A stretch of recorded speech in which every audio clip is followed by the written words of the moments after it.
Sometimes the world looks like you ain't ever seen it before.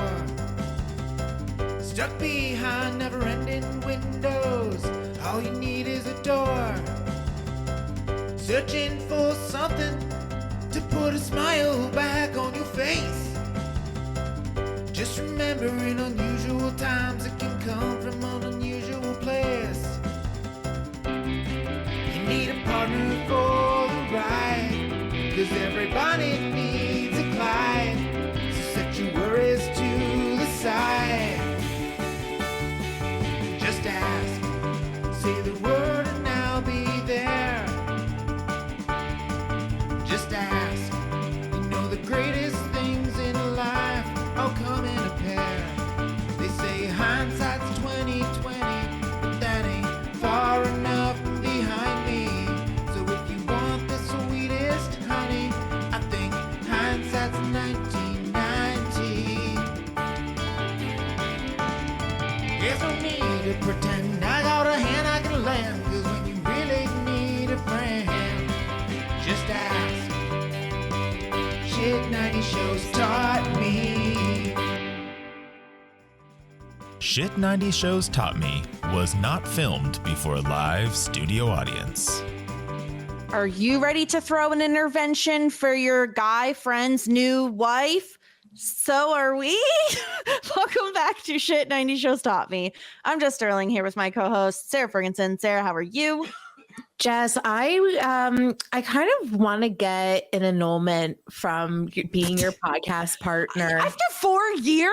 You can't do an annulment after 4 fine, years. Then I want a divorce. Oh my gosh. Who are you leaving me for? Who is it? Who are you cheating on me obviously. But you'll always be my first podcasting partner. So, what a ridiculous, you'll always be my first. I wrote that line down because I loved it so much. You'll always be my first husband. Yeah, you'll always be my first podcasting partner. That's true. And I'll never get that taken away from me. Today we're covering Felicity Season 3, Episode 2, the Anti-Natalie Intervention. And we are joined by a repeat guest, a name you all know and love, the one and only DBK. DBK, how are you? I'm good. I'm just gonna snake in here and steal Sarah's spot, and then she'll be Mr. gone. Steal Your Girl, DBK. Just right at the end. I'll be the buffer. That's not really a good buffer. The way I gasped. Yeah. I love a good buffer, though. This is something that I use in my everyday life. I would rather a buffer, like a 3-person hangout, than a 2-person hangout any day of the week. Okay, but is this because this is a different instance than the one that Elena is in which she's like, I want to cheat on my boyfriend with this really hot dude. No. I don't do that. It's more so just like a 3-person hang. Yeah, I really love a buffer because it's just then I don't have to talk the whole time. Are we talking romantic or just No, friends? I'm just talking about friends. I mean, No, everybody knows I'm way too jealous to have a third in a romantic sense. I would never think to do this. I know this feels like a plot line on Sex and the City, and I don't know if it ever was. DBK, this feels like a thing that is a thing that happens, but I can't imagine ever doing this to a friend and being like, hey, I need you to basically just sit and watch me and this guy flirt. But just basically babysit me so I don't cheat on my boyfriend. I mean, I feel like it happens, right? It could happen. This is I'm sure it does. This is wingman stuff. Yeah. Yeah, it's almost the opposite though, because you're kind of the cock block.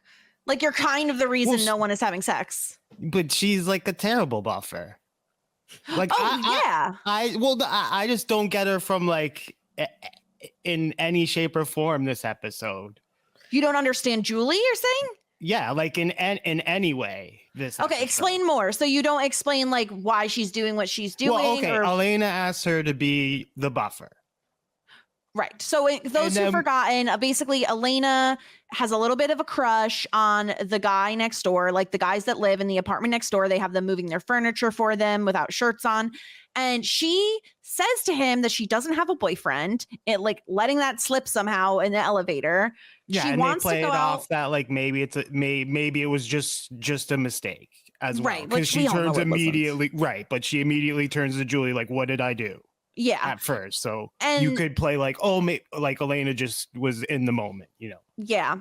And so then Elena goes out to a dinner with this guy, but asks Julie to come along to be a buffer because she doesn't want to do anything with him. She just wants to like go out to eat with him because she assumes he's going to be an idiot because no one can be that hot and smart at the same time.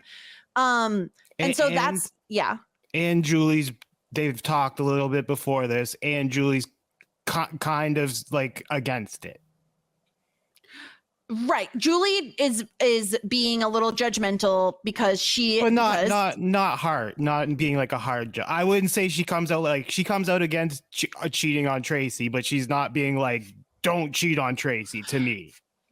So I it's agree, like, Sarah. Do you think, I think Julie isn't coming, like she's internally judgmental without being like too externally. I don't think that, I wasn't reading it as being judgmental. Like, I think that she's allowing, I think that she's not judging her friend. She's just trying to protect her friend from making a mistake. Like, I think fair. that, yeah. So like, I did not read judgment in Julie's thing. It was more so like, what are you doing? You really like this guy. You have really liked this guy. You have something good going on. Like, why would you make a mistake? Why would you go out to dinner with him? And in a way, she's like, if you're going to do this, then I don't want to be a person that is like an accomplice to this, because I like Tracy and I like you guys together. So if you're going to do something, like, I'm not going to be the cause or the effect. And like, so I think it's very funny, her being a buffer, because like she keeps like ejecting herself from the situation. She's like kind of like trying to like wash her hands of it. But I wasn't reading judgment from Julie. It wasn't like she was just like, ooh, like there wasn't any like, you're gross or bad. It's just that like, I feel like you're making a mistake, and as your friend, like, I want to protect you from this mistake that you're making, but I'm not going to tell you what to do, which is what a good friend does. I think you're right. And I think it's very interesting because I think the way someone is a friend to another person and like how that translates into their actions is really funny. Because while Julie is the type who's like, I don't even want to be here. I think you're making a mistake. Like, I don't want to be a part of this. I feel like in a different show with a different friend, that friend would be like, I'm your buffer. I will follow you every second of the day to make sure you don't do anything wrong. I think Elena would do that, but I don't think that's Julie's style. Like, I think that this is a very good example of, if we were in this situation, you and me, Jessica, I'm the Julie and you're the Elena. Like, you are preventing, and I'm like, I am not preventing you from doing anything. And I'm judging you to your face out loud. I'm like, you're an adult. Like, you can do whatever you want. Like, I might not agree with it, but like, if you're going to do it, then you're going to do it. Like, I can't tell you. I don't think I would follow someone around, but I definitely think I would definitely be more outwardly judgmental and like giving advice versus being like, my head's all the way out of this. But DBK, to your point, we end the episode with Julie sleeping with the neighbor in the apartment next door. And this was fascinating. And I've been thinking about this since I saw the episode, because I was very interested in the like debate that I knew we were going to have on this podcast, which is what Julie did wrong? Like, is she an asshole for sleeping with this guy that Elena has a crush on, but when Elena is taken? Okay, we'll back up a little bit before yes, we get please. that? Okay. Yes.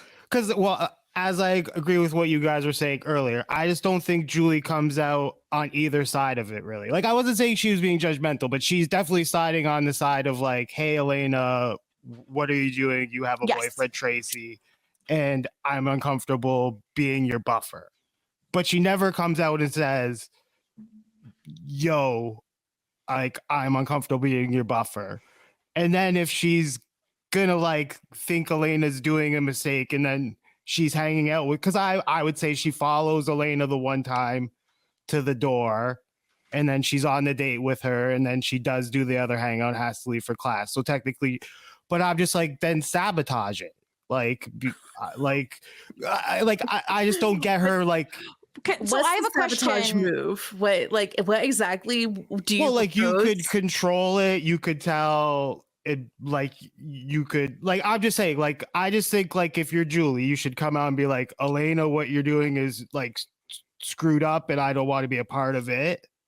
Or, you know what I mean? Or if you're gonna go along with her, be like a good buffer, because she's like a terrible buffer. You're saying she's playing the middle ground by not saying I just don't know what she's doing, because like it's a shock at the end that she sleeps with the guy. It's not like she's playing it like, oh, I like the guy and I want him they for didn't myself. seem to have much interaction. Right, That was what I thought was most. That was how I was most shocked, was that Julie sleeps with this guy and we barely saw them interact. But I want to clarify this, because I want to make sure I'm getting my timeline right on this.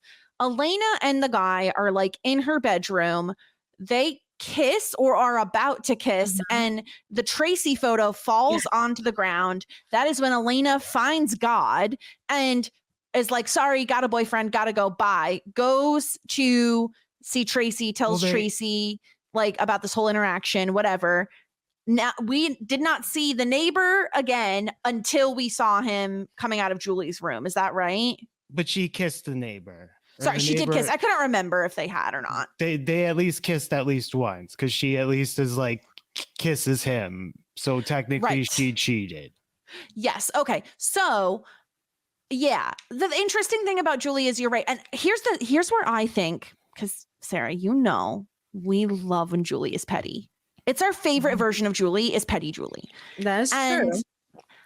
How do you like this? Okay, I'm gonna lay something out on the table here. Okay. Julie is getting pissed off because Elena repeatedly is like, how you doing? What about your dad? Talk to me about your dad. How you feeling? Very much pestering her. And Julie is like, I'm getting really sick of Elena, like questioning me. I know she means well, but like, it's a lot. Like, it's too much. And so she is like subconsciously like kind of pissed off at Elena. Then you add on another scoop of ice cream, which is Elena flirting with the neighbor that is shirtless, that Julie also thinks is hot per the first scene of the episode. And Elena is like routinely flirting with this guy, wants to cheat on Tracy, yada, yada, right? Yeah. Then Elena kisses this man, which Julie doesn't know yet, because Elena runs off to tell Tracy, I found God. We're cool. I'm not going to cheat on you. And Julie happens upon the man that is in her apartment. They have a little chitty chat. Maybe he tells her about the whole thing. And maybe she's like, I'm just going to fuck him. Like, fuck Elena. She's bothering me. She's doing things I don't approve of. And also she keeps asking me about my dead dad, which I don't want to talk about. Okay. Is there, because she's a bit spicy in that last scene. Yeah. Because she's a bit like, what? Yeah. I mean, I don't know if this is like a totally conscious, malicious move. I have a couple of thoughts in regards to all of this. Like, let's take everything at face value, and Julie is not a donor and she lost her dad and all this happened. I think that sleeping with a guy is essentially just like her acting out. Like, I think that she's trying to find like an escape, and like having meaningless sex is like interesting to her. I don't really know if I see much past that. So that's point number one. Point number two, the thing with Elena is that like, I think that we needed to see this guy, like, Elena is not happy with Tracy because she's essentially has blue balls. This is the issue with Elena. So like, and I think that like when she sees Julie have sex with the random neighbor, she realizes like, oh, this man just wants casual sex. Like, he doesn't want a relationship. He doesn't want something more. Like, am I willing to give up Tracy and my relationship with Tracy, like, purely just to have sex? The answer is maybe, but I feel as though that was kind of like the lesson that it was learned. Like, it wasn't like she was special to this guy. Like, this guy essentially wants a hookup, and it seems like it didn't matter that it was Elena. And for me, that's a wake-up call. And then my final thought is that I don't know if I'm just like picking up something from nothing, but the way that like Elena keeps picking at Julie about the dad thing, and like the fact that like Julie is like kind of like brushing her off, I was getting some weird vibes, as if Julie is not a reliable narrator. I think that this is the fact that like Julie is not I think the story of Julie is not a donor match is not true, honestly. You think she didn't get tested at all? Or she did and she lied about the result because she didn't want her dying father to have her kidney? Maybe. I don't know. It was weird. There was some weird stuff. DBK, you are very polite and raising your finger. I'm going to pass this to you. Well, I'll just why? So you just think it's just because of Elena asking about her? I just feel as though if it in a excuse me, I guess I'm playing like 4D chess here a little bit, or like Edgic. Well, I feel as though if it really was as simple as like Julie got tested, she wasn't a match, she lost her dad, I don't think that like we would be like I think like the fact that it was just like kept being poked at this episode kind of like put up a red flag to me. Okay. Interesting, because there's like a question I want to ask, but I wasn't sure if I should ask it or not. Yeah, I don't know. There was just something that like I was gravitating onto or grabbing onto, and it just felt like very fishy to me. Really interesting. Well, I will suggest if you rewatch this episode, you should maybe watch the scene where Julie is in the documentary, and she talks about her experience, because I'm pretty sure it's word for word what she says in the first episode. Yeah. I think like that's like it sounds rehearsed, right? Like, so I don't know. There's something off, and it's very weird that she does say like, I read it as masking, like as I don't want to talk about this, so I'm going to say this line that I've said in my head, which is, you know, I wasn't a match, my dad died, moving on. Yeah. Like, but I see what you're saying, that if read differently, you could read that as it's really off. I was reading it more as like people grieve in different ways, so like she's trying to put up this front. Yeah, in real life, but I don't know. Sure. And Yeah. honestly, I get what you're saying. I mean, we're gonna see what happens if this is the case. I mean, like, I don't know. Like with the personal experience that I had last week, and like if whatever journey we go on, and she had the ability to donate and she chose not to. Actually, I'm gonna stop myself, because like I said, it's very personal. It's such a big ask. It's even harder on the donor than it is the receiver. So like, I can't even like blame Julie if she chose not to donate. I don't know. I'm going to have mixed feelings about it if that's the case, purely based on my personal experience, but also with the understanding that it is like really, really, really hard to donate your kidney. It's a big sacrifice, a huge sacrifice, and it's not to be taken lightly. And I think that it's something that like, especially, I don't know, like it would be hard, but that is a bridge that we will cross if and when we get there. I think we should just focus on the Tracy and the Elena. Like, is this couple doomed? Is the blue balls gonna kill the relationship? Jess? I think this is not going to last. Mhm. I think it's beyond the fact that Elena very much wants to have sex and Tracy doesn't, which I do think is a big deal, you know. Beyond that, I don't think that Elena seeing a photo of Tracy fall is actually enough to make her fully believe in God.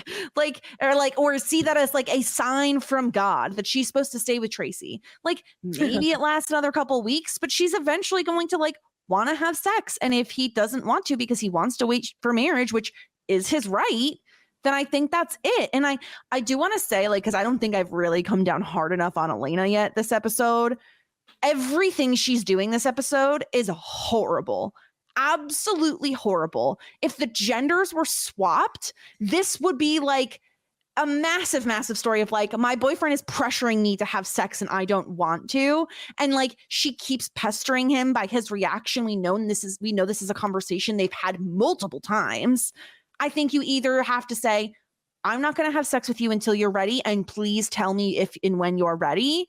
Or like end it. Like, I don't think you can keep pestering him. It's really, really bad. Well, so like the thing is that like, I think that it's a really hard situation, right? Because they're like making out heavily. They're getting like really into it.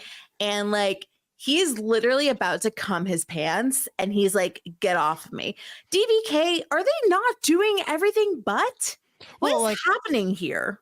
I just think I agree with like what Jess is saying, kind of, but I also agree with you. Like, I feel like this is kind of like a real portrayal, probably, of like what it's like if you're with someone who's, I guess, a man who's trying to wait, and you're a woman who doesn't want to wait. I feel like this is kind of like Jess is, or like Sarah's saying, like they're in the moment, and then he has to like stop himself because he just feels like it's becoming too much.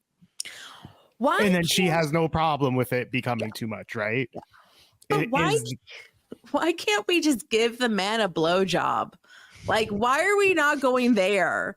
Like, well, because he's like, I'm assuming that's probably too much for Tracy. That's too much. I thought it was an everything but situation. He's like a Christian waiting till marriage. I mean, I don't know the rules. I'm sure there's some people, but I'm just assuming if you're waiting till marriage, I feel like that kind of stuff is probably off limits. No. I don't know. You're well into the Mormon community and soaking and everything, so maybe I'm off. I think the Mormons are allowed to do blowjobs. I'm actually not quite sure. Yeah, but I'm just saying, I think if your belief is you're waiting till marriage, I feel like you're probably, unless that's like your loophole, right? But I'm thinking you're probably against that kind of stuff. But then, so no hand jobs either? I don't understand. Does he not masturbate? Like, what does he do? Is he just like a fucking monk? Like, what the fuck? Wet dreams, baby.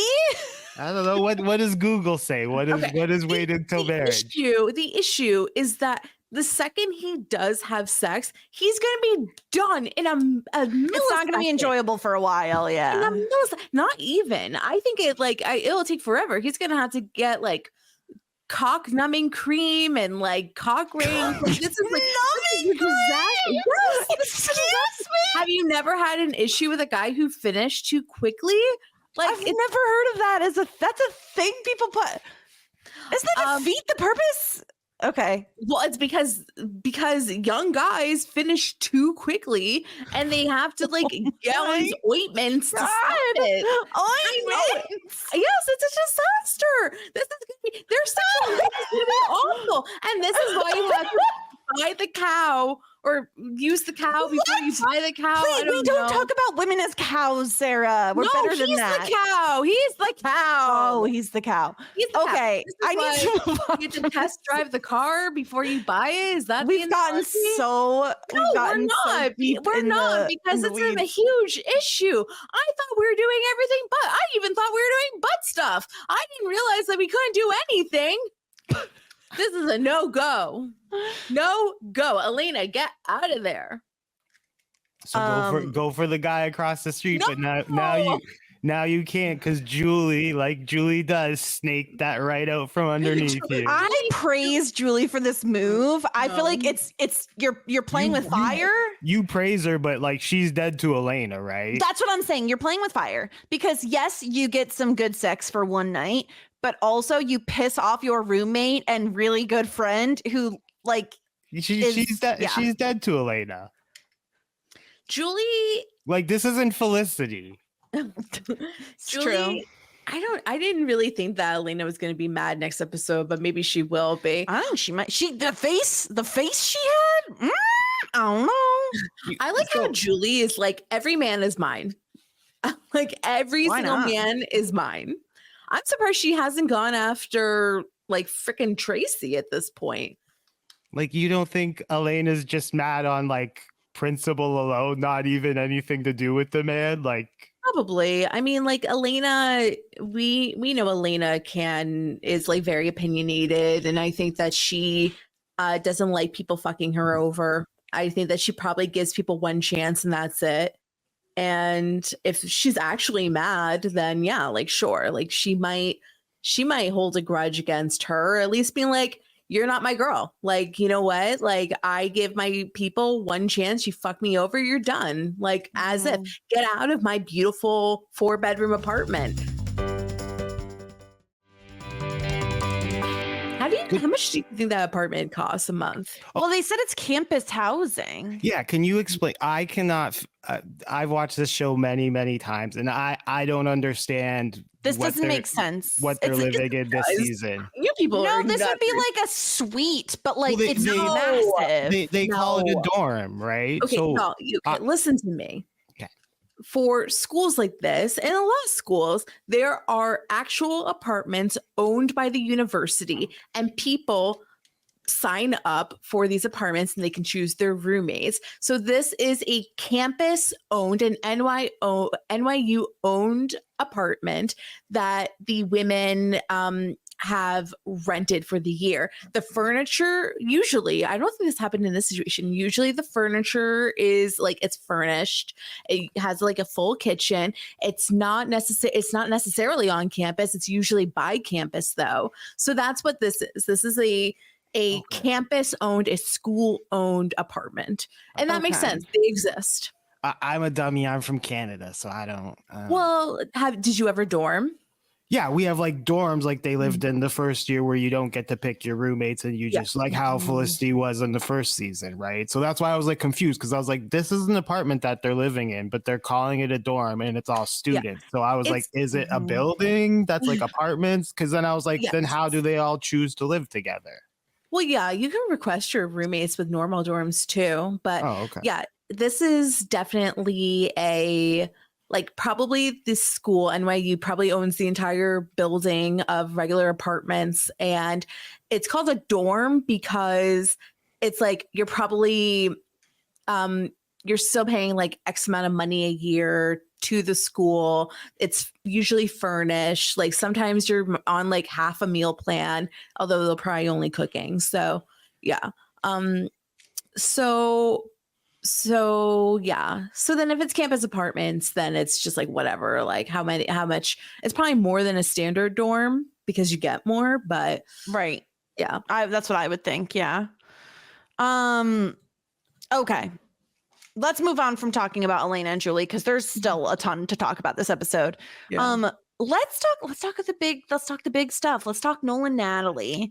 The friend group led by Richard really wants to have this intervention, the Anti-Natalie Intervention. They have papers, which seems like a terrible idea in general to have like documents for this intervention, but okay.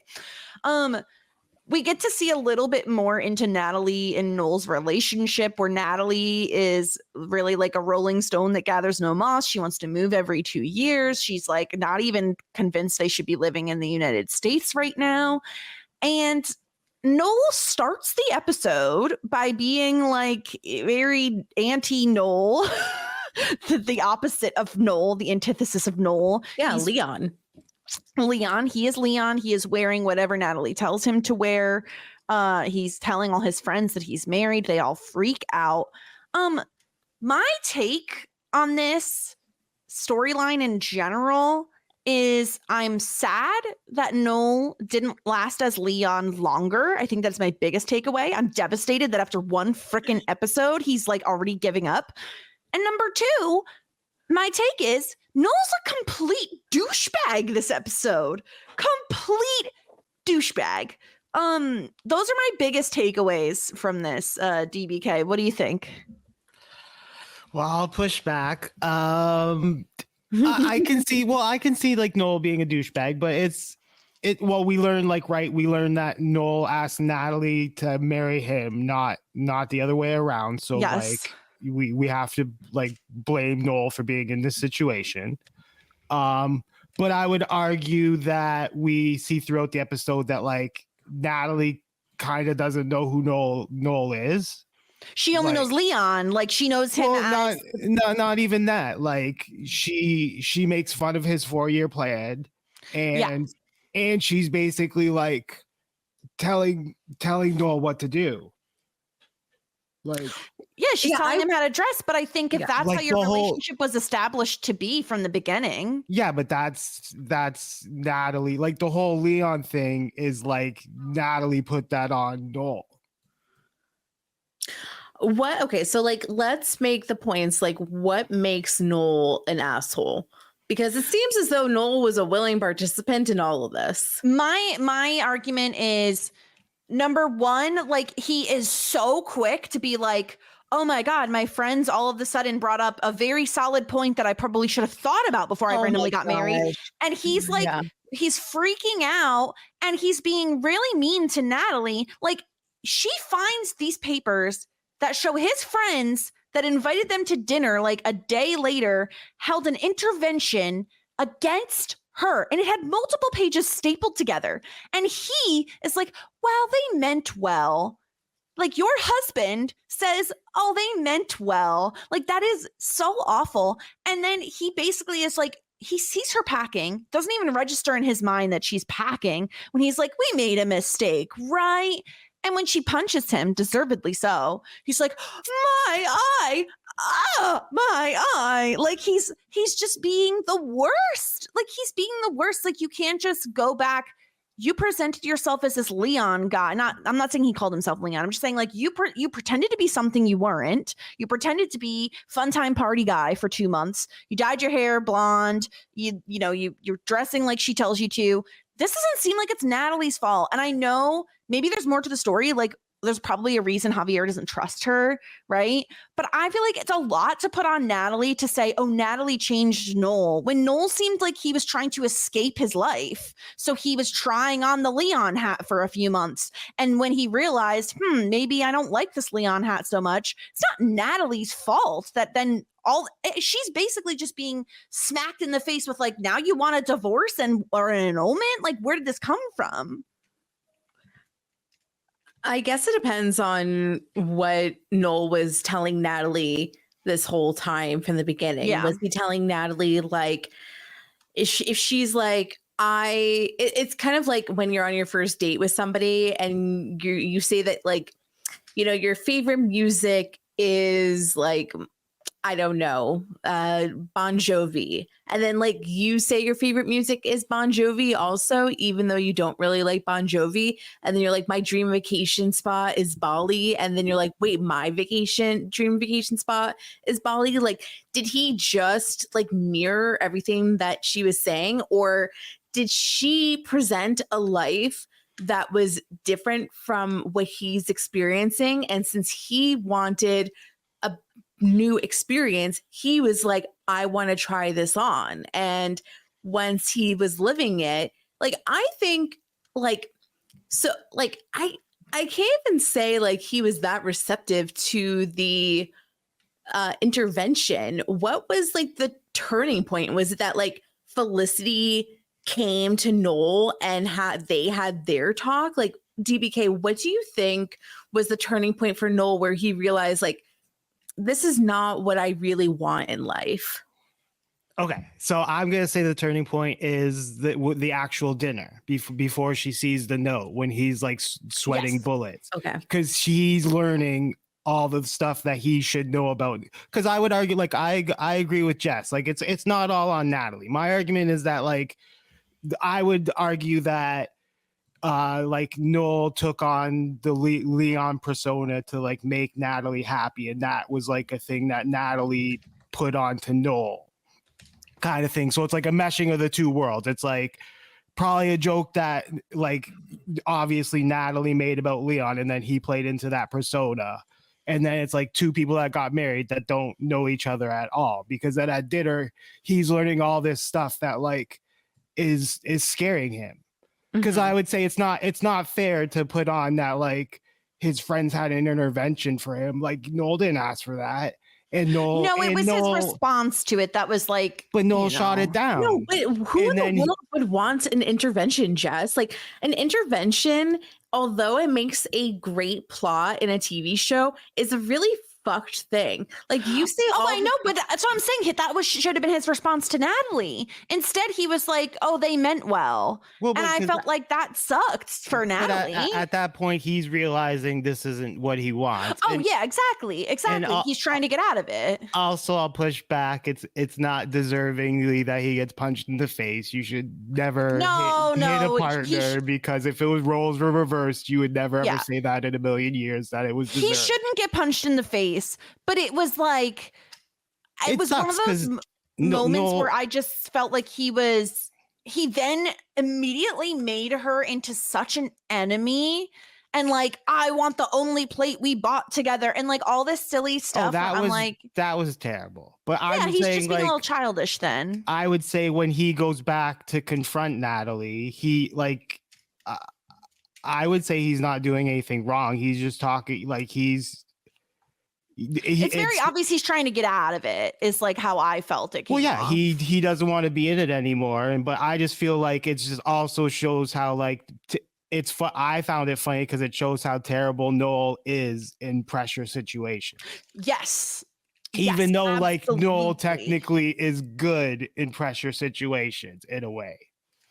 And I think it's interesting, Sarah, you brought up like, what is it that made Noel realize, right? And that like he doesn't want to be in this relationship. It's so fascinating to me that like when they brought up, oh, well, she's been arrested, he's like, that was for Greenpeace and blah, blah. Like he knew a lot about her history. And so it's fascinating to me that he didn't know that she like doesn't want to stay in one place very long. Like that feels like essential to her personality. Okay, this is what I'm thinking. I think that he's like, oh, like this is just like what we're going to do in our 20s. But eventually we're going to go move to New Jersey, a suburb in New Jersey, and have the white picket fence and like have the kids. And, you know, this is just like a now thing. And she's like, I don't want any of that. I want to be a free bird. I want to go wherever I want, whatever I do want. And he's like, oh, but like, when are we going to like slow down and have a normal life? Right. So I think it's like a matter of that. It kind of reminds me of like when they start a relationship is like, I don't want kids. And the other person who does want kids is like, well, maybe they'll change their mind in time, you know? So I feel like it's like that. Like, I think that he thought like, oh, like she wants to travel now, but eventually she's going to be like a little suburb cat, and like we're gonna like have our like little suburban life, and it's gonna be slowed down. But that's like, I think like that's what it was. Yeah, I do think he was already feeling that way before he had the conversation with Felicity, but I do think that like even further pushed him in the direction of like, no, you know me. You're right. Like I did have a 4-year plan. It was after the conversation with Felicity that he's like flipping through his like 4-year plan notebook. I do think Felicity is someone who it feels like when he's having that conversation, the whole reason he like he's like, then there was Ruby, and then all of a sudden Ruby was gone, and then he like replaced her with Natalie in a sense, and was like went all in on Natalie. And it felt like this was kind of the first moment he took to kind of sit and look at his life and be like, oh my God, what is happening? What am I doing? I could totally understand that too, because like a year and a half ago, I was in like a state of mania where like my whole entire life became like unraveled essentially. And then once I was like fully settled, I like kind of looked back and I was like, holy crap, like I just went through all of that. And it's like kind of nutty. Like when you're in the situation, you don't really realize how crazy life can get. I don't know. I also just feel as though, so remind me, Natalie like kind of like poo-pooed his like hopes and dreams, right? Like she was like, she said, oh, you were such a geek, and gave him a kiss on the head, and then told him to change his shirt to wear another shirt because he would look so cool. Okay. Yes. In reality, I think that they were just trying to mold into what the other one thought that they wanted the other one to be.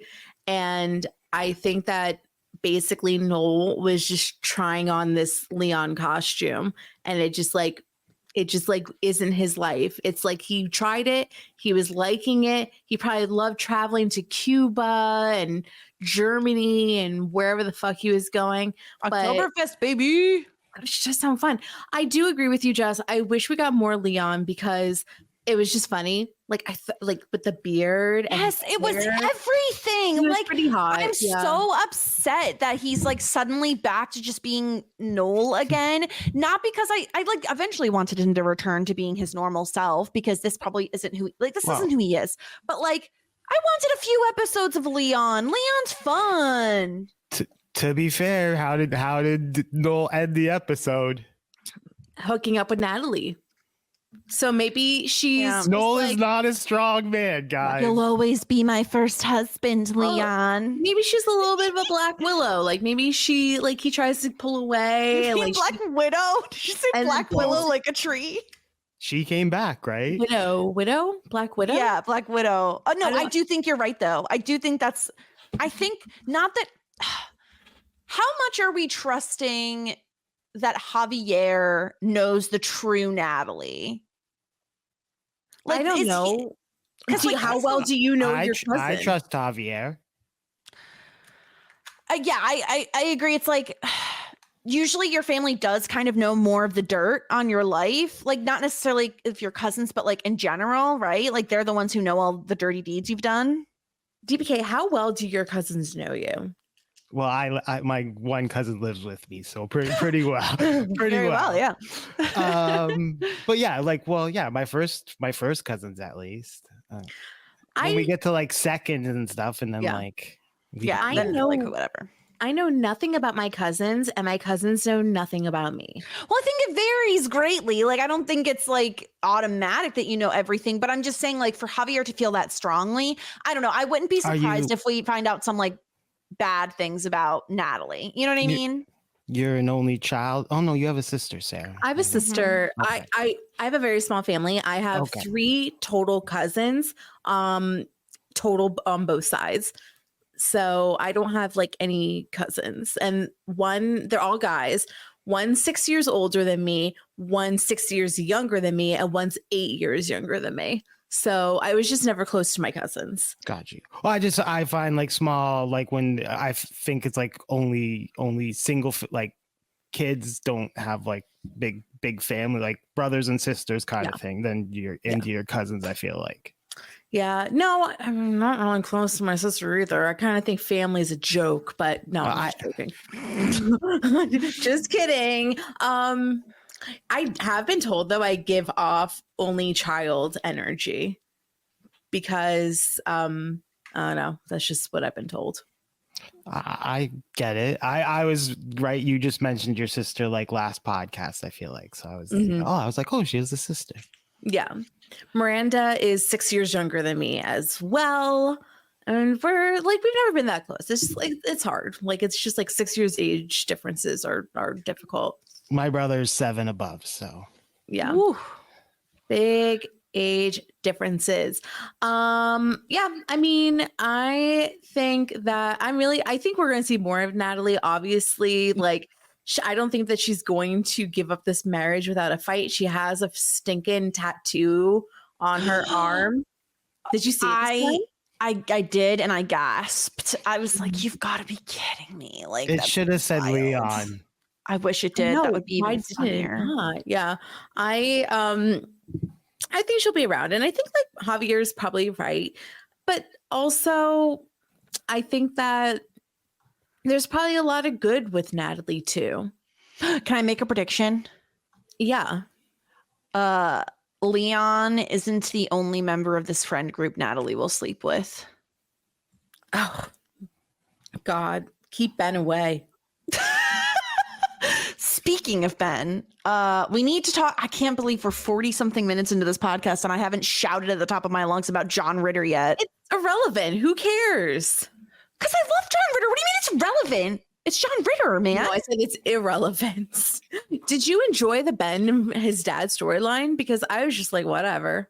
No.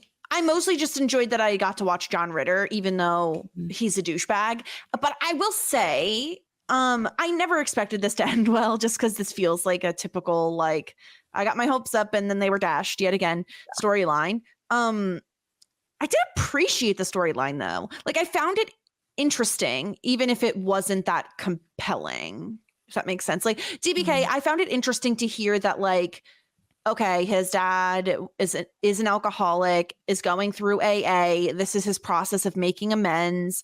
I found that very compelling, and I found Ben's reaction to it interesting, where he's resistant at first, but it's kind of Felicity that gives him hope, right? Like, she's the one who's always trying to look on the bright side of things. Yeah. Two questions. Did you catch the reference to the pilot? No. Okay, so when Ben lists like all the stuff that his dad has missed, he says the plastic chairs at the graduation. So that's why Ben and his mom are fighting in the pilot at the graduation, because his dad isn't there. Yes. Okay, got it. And then the I don't know the 12 steps. I'm assuming the first step is admitting you have a problem. I think so. Okay. Well, because he gets mad that he says the second step is making amends to like people, and then Ben gets mad about that, about like that's the only reason you came here. So yeah, I was just curious because I don't 12 steps is always talked about in TV shows. So Have you ever encountered this, Jess, like with anybody? I've told this story before from my experience. No, I've never had this experience. No, like I've known people that are alcoholics, but like I've never been like incredibly close with someone who then went through this whole thing.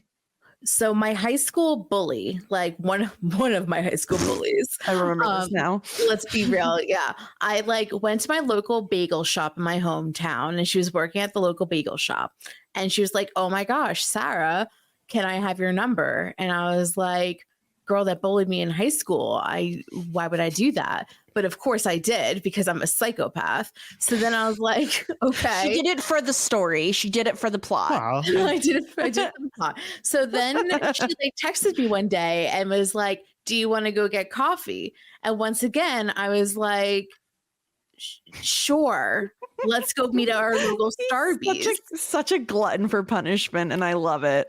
So I kind of like felt like this is the direction we were going in, but like long story short, we went to the Starbucks, we caught up on life, and she like started this whole thing, like, you know, she was in the 12-step program. Number 2 is making amends, and she was like, I was like absolutely like horrible to you in high school. And I'm like, and I was like, well, not only high school, started in elementary school, but pop off queen. And she was like, "I'm really sorry." And I was very nice about it. I'm like, "Of course, it's okay." Like blah, blah, blah, blah, blah. So yeah, I've been in this situation before where like somebody's come to me and was like, "I want your forgiveness part because I've done you wrong." I guess my question is, DBK, like why exactly does he blow him off for like the Yankee game? Like why? Because he's in the process of making amends. Did he like fall off the wagon? Like, is he just scared? Like, why? I think it's he fell off, right? Because I mean the illusion is not good, right? They show 9:15. It was a night game. Did anybody else find it weird that they were meeting at a bar? I mean, it's the city, right? And No, it's super common. I was just thinking, like, if he's early on in the process, like that feels like. But I'm not trying to judge. I'm just questioning. I agree. I wouldn't meet in the bar if my dad's an alcoholic, but it's supposed to be like a restaurant, right? Like it's just a hangout spot. Yeah, I thought it was a restaurant. I didn't realize it was a bar. I think they were sitting at the bar, and that's the only reason I took note. That's like Epstein's bar, I think, right? Oh, yes. That they always go to.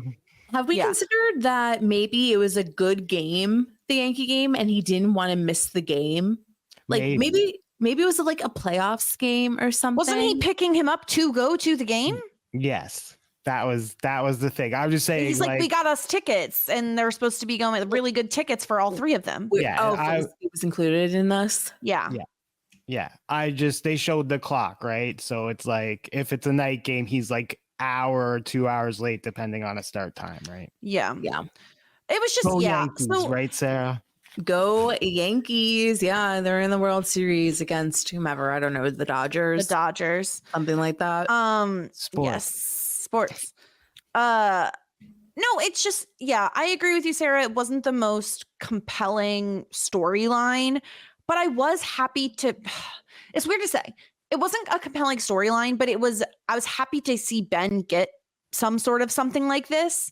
Yes. You know, because it gives him more background in it, and it kind of it builds his character. It builds up the character, and it was so interesting to me, right? When he realizes what's happening and he leaves the bar and Felicity goes out after him and he's like, oh, I can't believe I did this again. And she's like, well, it's the last time you'll go through it without me, or like now you have me or whatever. Yeah. It was really kind. And like, I can appreciate DBK when we're looking at like compatibility between, you know, again, I'm team Ben, legally obligated, team Ben, rah. And I can see the compatibility in that scene where he's a little bit of more the pessimist, and she's kind of ever the optimist, and kind of brings that light to him when he kind of wants to go hide under a blanket, you know? Yeah. She always looks at the good side, Ben is like is in his emotions, like. Felicity jumps in things, but Ben is like ruled by his emotions more than Felicity is, kind of, I guess, even though Felicity is really ruled by her emotions as well. Wow, the Myers-Briggs coming through. I do think though, Felicity, it was interesting to me that just to go back to the intervention, just to talk about like the emotional maturity stuff, who ended up being at the intervention, I found very interesting, because Ben, I love that Ben was like, I think we should just mind our own goddamn business and let Noel do whatever he wants. And all the girls are like, no, we have to get involved. And Richard, of course, #1 cheerleader of like Anti-Natalie Intervention. And I just thought it was so interesting that like Felicity immediately is like, that was bad. That was so bad. I need to immediately go to his door and be like, I'm so sorry. I thought she actually had like a really good conversation, Sarah, especially because she was able to get her points across while still making sure that she came off as like, I'm doing this as your friend. Like, I care about you and I'm worried about you. I think that Felicity communicated really, really well to both Noel and Ben. I love the fact that she told Ben, like, he doesn't have to go through this hard stuff with his parents alone anymore. I feel like that's the hardest thing. Like when you have like strained relationships with your families, like finding a partner that can like navigate that with you is like really quite something special. So I really liked that, even though it absolutely made me want to fucking puke that they're so lovey-dovey. They're disgusting, absolutely revolting. And then in terms of like Noel and Felicity, like talk about actual real chemistry, like these two are clearly meant to be together, clearly meant it's like literally fate. Like they just keep like bringing each other together. They really want like he can't open up to anybody quite like he can open up to her and vice versa. And to me, that's like the real, true, pure love. And if I had to make this decision right here, right now, it's quite obvious that Noel and Felicity are just meant to be. All these bitches are just getting cleared out one by one. I agree 100%. But no, I would say that like with the Felicity talking to Noel thing, it's like Felicity's coming at it from a friendship perspective. It's at least I know Sarah's playing for the bit a bit, but like your read isn't like she's coming at it as like a jealous person or she wants Noel to herself. She's coming at it from like a friendship level of like, hey, I think you're screwing up your life and like, you know, like maybe you should fix that. So, okay. So like they're going to get divorced eventually. It's not like Noel has like money, you know, it's not like she is going to have, does he have a trust fund? I don't think so. Okay. Wait, this? No, he's on scholarship. Okay. Can I ask a question since we're like technically we're more than halfway through the show now? Mm-hmm. How would you define Ben, Noel, and Felicity's relationship through 2 seasons? Would you call it a love triangle? I guess it's a triangle because I know it will end up being triangle-y again. But currently, I would not call it a triangle because I feel like both Ben and Felicity are friends with Noel. I feel like there'd have to be like antagonism. Okay. You know? I think at times if it is more of a love triangle than others. I think like the interesting thing is that like some of their relationships just like didn't take off. Like the first round of like her and Ben, it like didn't really take off anywhere. Season 2 was very muted in the terms of a love triangle. I think like season 1, we can call it maybe a love triangle. Season 2, we were very focused on David and Greg. And then eventually Ben, but Noel was totally out of the picture. And Ruby. And so I think that it has big potential to become even more of a disaster in the future. But I think like they haven't really been focused on each other romantically since season 1, except for like the kiss, the thing. But then she wasn't Thanksgiving kiss. But then she wasn't with Ben at that time. She was with David. So it's just like, I just feel like it hasn't, I don't even think that we've seen like the most love triangle-y of what the love triangle will be. I agree with that. Yes, I do. I did have 2 more things I needed to bring up. First, DBK, I need to get your thoughts on the new theme song. I'm very interested because you are a Felicity historian. Which do you prefer? Do you love it? Do you hate it? Sort of thing. I like them both. I obviously like the first one. I never not like the first one. You're a do-da-do guy. Yeah. Yeah, I'm a do-da-do guy. And I really like the pictures that go with it. And you know what? Yeah. That's so true. I think that was a whole vibe. Yeah, because as Sarah's boyfriend would say about pushing daisies, I feel like Felicity's very much like a vibe show. So I feel like as silly Stop, Sarah. I'll wait. As I want to hear it, but as silly as the doobie da is, I feel like that's kind of like the vibe of Felicity in a way with the pictures. But I do really like the stupid J.J. Abrams written new shoe leather, new wallpaper, new version of you, new version of me. Lost my way home. I like it. I sing it all the time. Yeah, it's dumb, but whatever. And and I like the scenes that they use in the new opening credits. Like there's a lot of like good stuff in there if you like sit down and pick out what they're from, right? Now, DBK, you said something very interesting. You said my boyfriend. Oh God. He's Is he not your boyfriend? He's my fiance, bitches. Oh, see, I don't know this stuff. Well, congratulations. Thank you. Thank you. Congratulations, Adam. Yep. What a catch. Yes, he is a catch. You're right. We just got engaged yesterday. Praise. Oh, very well. Yeah. Is it Mazel Tov? Mazel Tov. Yes. Is that the right one? Yes. Yeah, that's right. That's correct. Look at you. Did you watch? Yeah. You did. You well, watched... there's the Felicity directors are on that. Like Lawrence Trilling is directed some of those episodes, I think. Really? Yep. Jess, we are referring to the new Kristen Bell and Adam Brody show. Oh, I watched it. Nobody wants us. Yeah. I love DBK that you were right there with me in that instance. That was incredible. So, okay, quick off tangent. Sorry, guys. I haven't watched it yet. So. Oh, okay. Okay. Well, then we're trying to watch it together. Adam. I'm waiting for Adam. Get back together. Well, No. We have like 500 episodes of Pretty Little Liars to watch. It's just such a disaster. Did you watched it, Jess? I've seen all of it. Yeah. Okay. I could just take off my headphones. Mute yourself. Yeah, take your headphones. Okay, Sarah's headphones are off. Yes, DBK.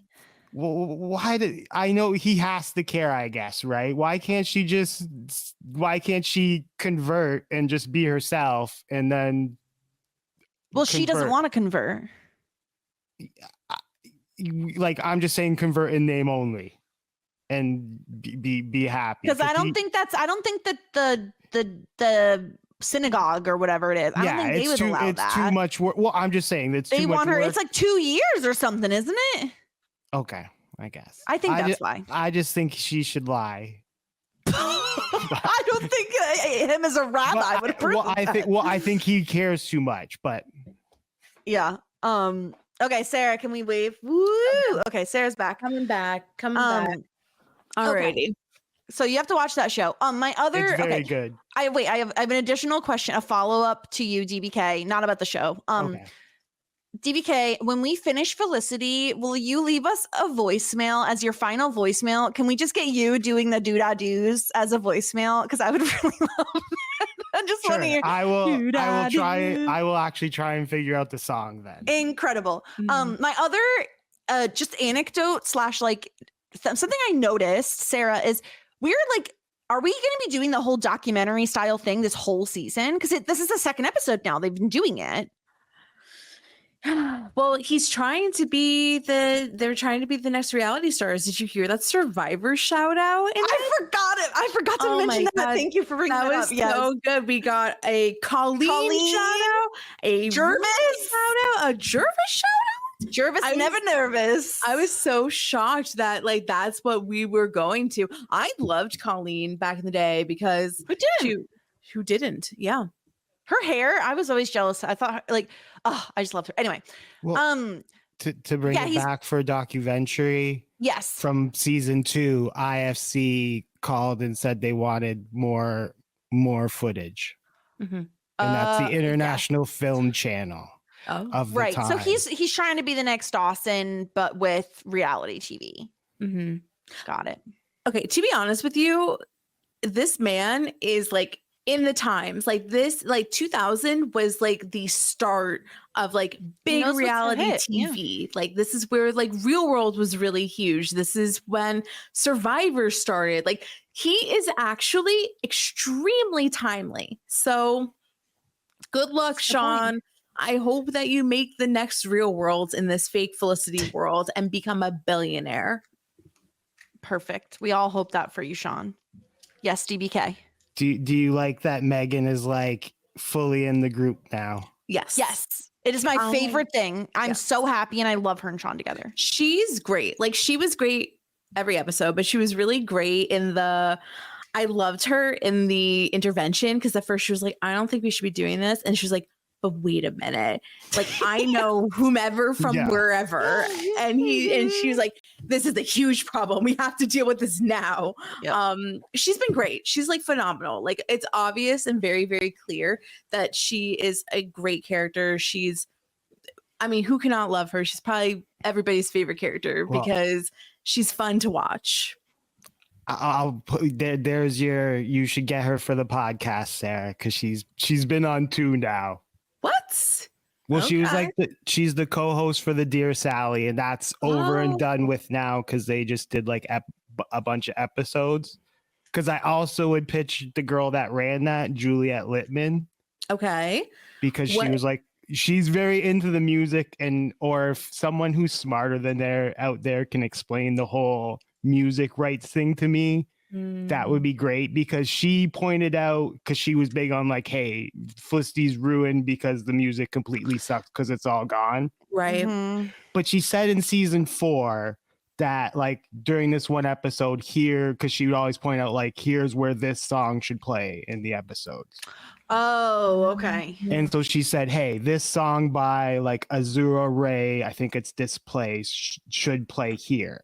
But that song plays in season 2 when Felicity's in like Dr. Bazzone's office, because I like Spotified it because I was like, I really like this song. Like, what is it? That's So weird. that like really confuses me. And I know there's like certain songs that like stayed in the show in the like full run because I guess they paid the rights. Mm-hmm. So I'm just like confused by the whole Like right. that song from last episode when they were in the tub. That's like the song. Right, but that probably that song is swapped out from the original song when it aired on the show. Oh, you don't think it would be my guess is for most of the songs that you're hearing. At least Dancing in the Moonlight is like a well-known song, and it fits so well there. Right. There's like when Felicity runs up the stairs to Peter Gabriel, that's like iconic. And I think that's on my DV. Like, there's certain songs. That's what I'm saying. I'm very confused by the whole music rights kerfuffle. And Juliet Littman was very big on like, hey, this song is supposed to be here. What is Megan's real name? Amanda Foreman, but she goes by Mandy, I guess. And then she was on there was another podcast, maybe I'm sorry if I'm not supposed to name it, but Dear Sally, and she came on at the very end. But I think one of the ladies that did that podcast had like entertainment jobs, so maybe that's why she was on that one. But she came on at the very end and talked about an episode. Okay, cool. We'll hit up Mandy Foreman. There you go. Okay. Anything else on the episode before we get into some feedback? I don't think so. Okay. Let me check my notes. Yes, check your notes, DBK.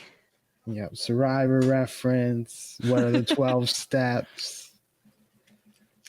Yeah, I think that's it. Good also, work. I did love Megan's hair in the first scene when they're having all the guys move. The crimpies. I thought it looked so cute. Yeah. too. I've been really loving her hair and her style. And to DBK's point, I'm loving her being more involved in like the everyday storylines. And I like that she still like has this snark and antagonism occasionally, but she's not like their enemy, which I like. Yeah. Is Johnny's a real pizza place? Felicity can stay away. We should clip that. Felicity, stay away. Okay, Johnny's Pizza in New York. I'm sure there's I feel like I passed a Johnny's Pizza in New York the other day. I feel like that's probably the most common pizza name. Maybe. I mean, Johnny's Pizza, New York. Yeah, I mean, maybe. Okay. Okay, let's get into some feedback. We got a voicemail from Temmie, so let's hear what he has to say. Hi, ladies. Noel gets punched by Natalie in this episode. Relatedly, do either of you wear contacts or glasses? I wear glasses. I've never worn contacts.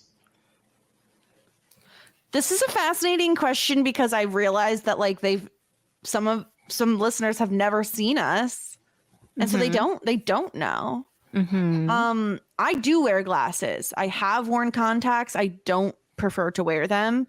One, because my eyes get really dry really easily, and two, because I feel like my face looks weird without glasses at this point. Sarah, how about you? I do wear glasses. I just got my contacts back, so I've been wearing those every day because my glasses was giving me psoriasis. So that's my newest ailment. I have psoriasis behind my ears from my glasses. So, yeah, very sad. That's sad. DBK, do you wear contacts? No contacts, no glasses. Wow, lucky guy. Wow. Perfect vision. Look at you. Well, no, I think I have bad night vision, I guess, but it doesn't. Oh, do you have bother me. astigmatisms? Because I guess, yeah. Last time I got my eyes checked, she was like, "Hey, do the lights bother you when you drive?" Yeah, and it I was sucks. like, "No." And then she was well, you like, don't know "Oh." what it's supposed to look like. Right. Yeah. She was like, "Well, you have like astigmatism. You could get glasses." And I was like, "Oh, like, right?" And she was just like, "Well, do you want them?" And I was like, "No." Like, No. like, I don't know. Like, I don't know how I'm supposed to Do answer you that want them? question. No. Well, like, I was like, they don't bother me. Like, Do I need them? yeah. And she was like, "Well, you have the night stigmatism, I guess." Yeah, it's bad. Yeah. Okay, let's see what else Tony has to say. Natalie also calls Noel a nerd when she's talking about him working on computers and how he used to be a nerd, I guess, and how he's changed since Noel met her. People these days sometimes call themselves a nerd about something they're passionate about, which never really used to be the case. Back in the Saved by the Bell days, I think you didn't want to be called these things, especially when we were kids watching the show. But Pharrell, the musical artist, his band was called Nerd. And for me, I always broke down nerd, geek, and dork in these ways. Nerds are smart and a little socially awkward. Okay. They're just more introverted. Geeks are smart too, but they're a little bit more socially awkward than nerds are. And dorks aren't known for being smart. They're just socially awkward. You guys just watched Freaks and Geeks, so you might have some insight about this. These days, you might call yourself a nerd, but probably not a geek. What do you think about all of this and just general name calling when you're a younger person versus when you're an adult? Do you like Pharrell? My favorite song from Pharrell is Let's Get Blown with he and Snoop Dogg. Those two guys collaborated a lot over the years. And example sentence for somebody who is a nerd is Todd the librarian. He's a nerd about the Twilight Zone. I think you like that compliment, hopefully. Thanks. Bye. Okay, so the three were nerd, geek, and what was the last one? Dork? Dork. Okay, I always broke it down as a nerd is someone who's like very good at school. A geek is someone who's like passionate about like quote unquote geeky hobbies. So like Pokemon back in the day or something, right? Like you're super into like those sorts of hobbies. And dork was always to me something that like an older sibling just calls a younger sibling because they're just like a dork. So I don't know. I guess I interpreted it differently. What do you think, Sarah? I think that the interpretations are correct. I mean, obviously, like, I mean, what am I like a geek about? I mean, I used to play D&D, but not really anymore. Am I a geek, Jess? Not at all. No, Am I a not even a little nerd? bit. No, because I'm No, not smart no, enough. you're neither. No, yeah, no, you're neither. I'm I just would a- say like it was just a a little loser. dorky or geeky. The like Habbo Hotel stuff, probably. Yeah. Well, I like okay, the so Sim like stuff, maybe, but they're Sims, also pretty basic in Harry terms of like. Potter. No, back in the that's not even day. dorky or geeky at all. No, Back in the day, it was back in the day, but not now. Now it's Not now. mainstream. very mainstream. Yeah, I would say like I don't.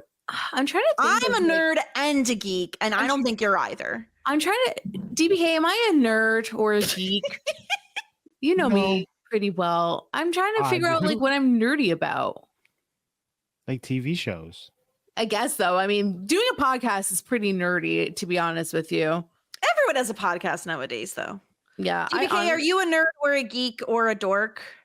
I mean, like, I have like cartoon pictures behind me, so probably. Falls into the geek category, I suppose. Yeah, probably. Hold on, I need to ask my husband if what he nerdy. thinks. right? We're just asking everybody, what am I a nerd or geek about anything? Well, it depends, right? Like geek is a little freaky though, too. My husband just called me a dork. He laughed after he said it because he knew it was the bad one. The thing is that I do think that you're a bit of a dork too. Like I'm 3? Because like I want to give you a noogie at like all points in time of the day, and you only give dorks noogies. Okay. Well, just that I'm also not a nerd, but I am a geek and a dork. Okay. See, He just said you don't even like Star Wars. I didn't know that was the qualification I had to have.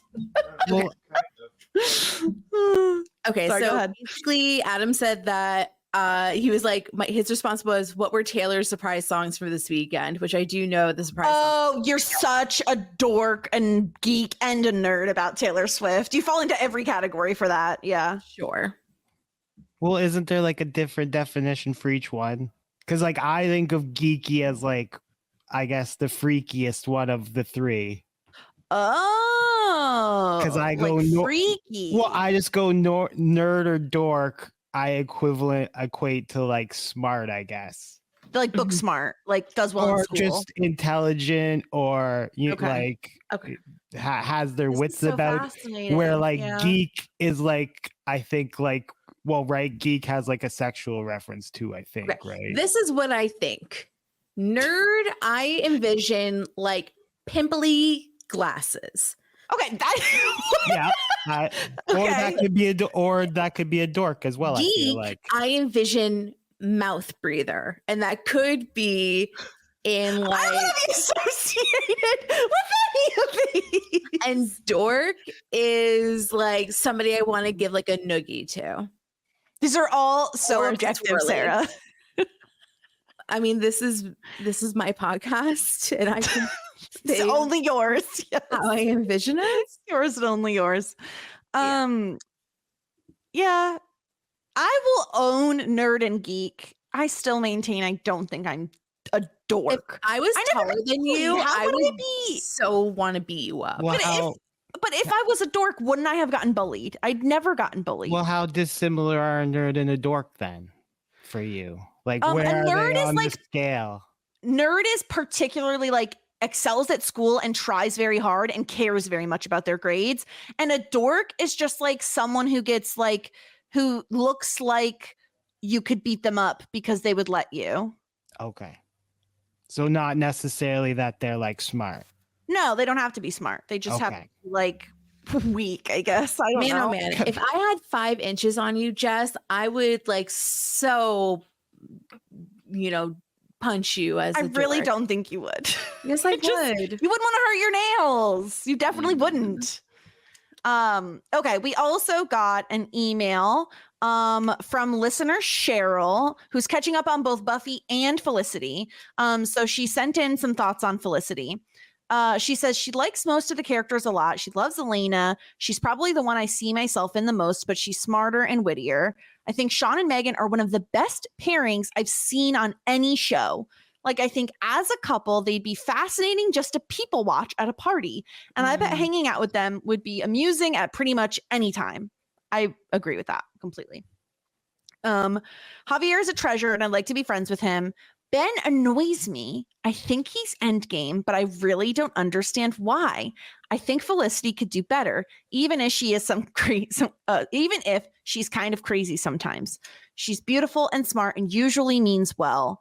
I only think Ben means well sometimes, and I think he'll forget to mean well after a while in any situation.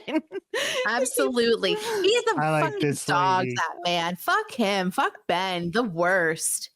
If he were a real life person, I wouldn't ship him with anyone. I feel like he'd be the guy I was going to have to bite my tongue to not say I told you so about when my friend was crying and hysterical over something he did. Oh God. Cheryl, read him for filth, and I'm Team Ben. This is hilarious. Go, Cheryl. And he'd probably work his way through the whole damn friend group too. So it would happen again and again. I like Felicity, but I feel like she's much too dreamy sometimes, and it's going to bite her in the ass. And then we have episodes like Help for the Lovelorn. And I wonder if this is all her dreaming somehow. This show has that quality sometimes. Like this might not actually be happening or not the way we think it is. I wish they had an episode from a real outside perspective, like someone who's not a part of the group and wonders why all these kids think they're main characters with the most important drama in their lives. It's so true. It's so true. What show did we talk about this? We were just like, all these other people are probably like, what the, like these people always make it about themselves. Was it Dawson's Creek? Probably. I don't know. I can't remember. Yeah, because they had no other friends. Remember? That's always the joke. Yeah. Also, did you know Richard was on Supernatural? I don't want to spoil that for anyone, but he ends up being kind of important. I saw that show first, so it threw me off to recognize him here. He's also on Lucifer. Wild. Oh. I haven't seen either of those shows. And The Boys. This Wow. You see a lot of them, I'll say. I've seen none of that. Wow. And then I'll save the rest of Cheryl's email for the Buffy podcast. She's a lot of Buffy thoughts. But thank you so much, Cheryl. Cheryl is finally caught up, Sarah. Cheryl was the one who was binging. And she says she is now up to date. She has caught up on the backlog. Amazing. Also, DBK, speaking of Buffy, you had Buffy thoughts or Buffy questions or something? Yeah, I have questions. Okay, I have great. like a couple. Hit us with them. So Buffy dies at the end. Sorry, spoilers for people that What, season 1 of Buffy or something? Yeah, season 1 up to season 2, episode 16. I think that's where I'm at. But so Buffy dies at the end of season 1. Sorry, guys. And so she died because she drowned, right? That's what we're saying. That's what the show wants us to think. Okay. And then even she did get bit. The like master bit her and then threw her in the puddle. Right? That's what he did. Yeah, but you can like in this iteration, just because you get bit doesn't mean that like you get turned. Like you got to be fed their blood too. Yeah, there's a mutual. Because that one guy gets bit and then comes back to life, and she stakes him, her friend from LA or whatever. So I was very confused. I was like, is she have like some side effects from getting bit, or do I not know the lore? No, sometimes I watch going to bed. No, to become a vampire, there has to be some mutual blood sharing. So she has to drink some blood as well. Yes, something along those lines. Gotcha. Yeah. So, I mean, Buffy definitely has some supernatural powers. Like she sometimes sees prophecies. She can like leap up over. Yeah, she's walls. like a superhero. She heals. Yeah. From my she's understanding, super strong. Yes. Yeah. But from my understanding, that is all because she's the Slayer. Not because she got any abilities from Daddy Vamps. Okay. And then at the beginning of season 2, Willow's gonna kiss Xander. Yeah. There was like no real like build up to that. That just was like out of nowhere, right? The ice cream incident. Okay. Yeah. And then like we're supposed to believe Buffy didn't see that. I don't think Buffy saw it. Like because she like interrupts it. There's like she's like right there. The vampire interrupts it / and then she kills the vampire. So I always thought it was weird that she like didn't see that Willow and Xander almost kissed. And then there are times when Buffy can be pretty just like unaware of what's going on because I think she's like wrapped up in her own stuff. So I'm going to put that down to that. And then I'm not there, but on your last episode, your take was it was okay for Willow to kiss Xander because she liked him for a long time. And I would just like to point out that was not your take when Felicity kissed Ben. And I would like to point out Ben was a single man, Felicity was a single man, and Julie was a single man. And when Willow did this stuff, she was neither single, and you could also argue Cordelia is just as much a friend of Willow as Julie was to Felicity.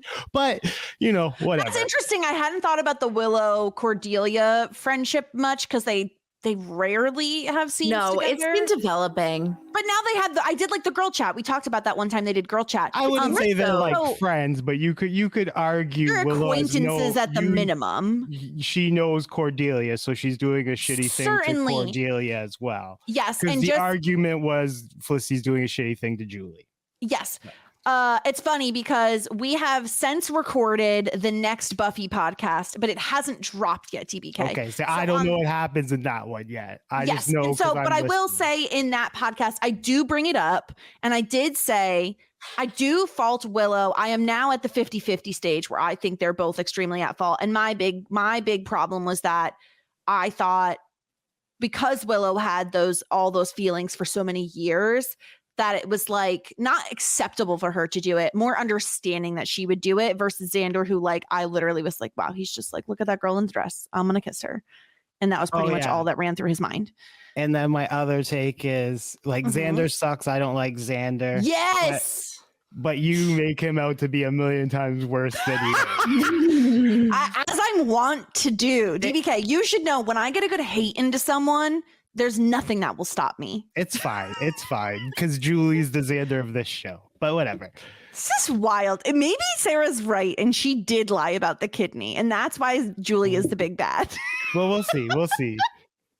And then I have two random other questions that I just put out there. And then you can forget I ever asked them. Okay. So you know about the episode count this season. 17 episodes. Okay. Yes. So you should just note File that that for whatever away. reason for later. And then just random question. Don't think too much why I'm asking it. When you spin a show off, what are like the ways you technically spin off a show? Well, we've talked about the way we think that like Angel would be spun off. Like generally, I'm used to like the Grey's Anatomy private practice way, like where they have characters, like the favorite characters. So I'm just asking in general, like how if a show gets spun off, it's usually they take a character, right? Yeah, a character. Usually, character. The place stays the same, like or one character goes to a new location. Yes, like Joey. Yeah, but what are that's why. So my question is, what are the ways like a show is spun off? Well, or is it all just usually just a character thing? Doesn't have to be. It's usually either like same universe, like it has to be the same universe. Okay. Usually you're following one character, but not necessarily, but like usually that's how it is. Usually you're taking at least one character in the same universe and they're either going to a new location to start like a new life, or they're just like spinning off in the same town because the other show's ending and they want to continue. Okay, so like let's talk about like Cheers, because Cheers birthed I think Frasier and Friends, right? Frasier is Frasier and how's Friends? Not Friends. Yeah, Frasier because he was a guy at the bar. But where did Ursula come from? Mad About You. Yeah, it's Mad About You, not Friend or not Cheers. Because they're twins. Okay. Because they were on at the same time block. Yeah, on and NBC. she worked at a restaurant that Mad About You people went to. Yeah. Okay. She was a terrible waitress. Yeah. Okay. Yeah, okay. So it's usually just a character then is like the thing. Because I was just wondering, because I'm curious why you guys haven't asked a question, but I didn't want to ask a question because it's like spoilery. So I figured I'd ask this way. Yeah. I mean, typically I feel as though it's just like a character, a favorite character, and we follow along with them. Or, I mean, like sometimes it's like a concept, like, I don't know, like a location or like, you know what I mean? Like, or a prequel. Like I'm thinking Big Bang Theory had then Young Sheldon, which now has that other like Mindy and whatever the heck. Yeah, the married couple. A spinoff on a spinoff. Like it's usually because that one is a good example because you're taking Sheldon and you're doing a prequel with him and his whole family. Okay. Yeah. So that would be how I would answer that. Okay, perfect. Thank you guys. We also need to assign a point this episode. So who do we think won this episode? Who did the best? Who was the best?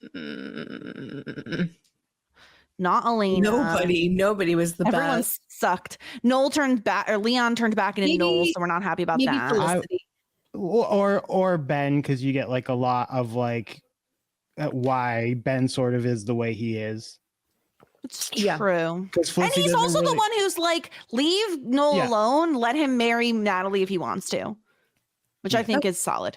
Okay. I'm Ben. not a Ben fan. I mean, I'll give it to Felicity, but I would say Ben probably for me. I agree with that. All right. All right, Sarah, you ready for what season 3, episode 3 is titled? Yes. Hello, comma, I must be going. Oh, that's literally me right now because it's kind of late and I'm getting sleepy. Well, that will be next week. Hello, comma, I must be going. Yeah. I mean, Natalie, Noel, I don't know. Somebody. I don't know. It feels like maybe it's like a song reference or something that I just don't get. Hello. And that song was not out yet. Definitely wasn't that one. Was it me you're looking for? Yeah, that's I can Lionel see Richie, it in isn't it? your Oh, I thought he was. I was I like, thought she that was doing the definitely was Adele no- song. I Oh. thought you were doing the Adele song. Hello from the other side. That one. Yeah. Okay, well, we'll see next week what ends up happening with Hello, I Must Be Going. But DBK, thank you so much for coming on and chatting with us, as always, about Felicity. Well, thank you for having me. And don't worry, Sarah, it's Mhm. coming this season. I'll just say that. You'll be happy. Coming this season. What does that mean? Greek life? Maybe it's Greek life, Sarah. Maybe Javier is actually going to rush. Oh, bother. Yeah, I would maybe. love that. I would love that. Okay, well, we'll have to wait. That was so ominous. That was so taking a page out of Temmie's book. So ominous. I've no. I'm not as good as Temmie. Temmie, like, at least is clever. I'm just like, hey, it's good. Something's gonna happen this season that you're gonna like, Sarah. Something's happening. And very all right. soon. In the meantime, you could follow us at Shit90spod on Twitter and Instagram. Make sure to leave us feedback. Send us in an email, shit90spod@gmail.com. DBK, anything you want to plug, anything you got going on you want to let the folks know about? I guess Triller TV, if you want to watch the MLP pay-per-view that just happened. I guess I'll be a good soldier and plug that. There you go. Sarah, you can always find over at Whirlwind Podcasts as well. They got a lot going on, so go check them out. And we'll be back next week. And until then, everyone, have a good one. Bye. Just ask. Shit 90 shows taught me. Shit 90 Shows Taught Me was not filmed before a live studio audience.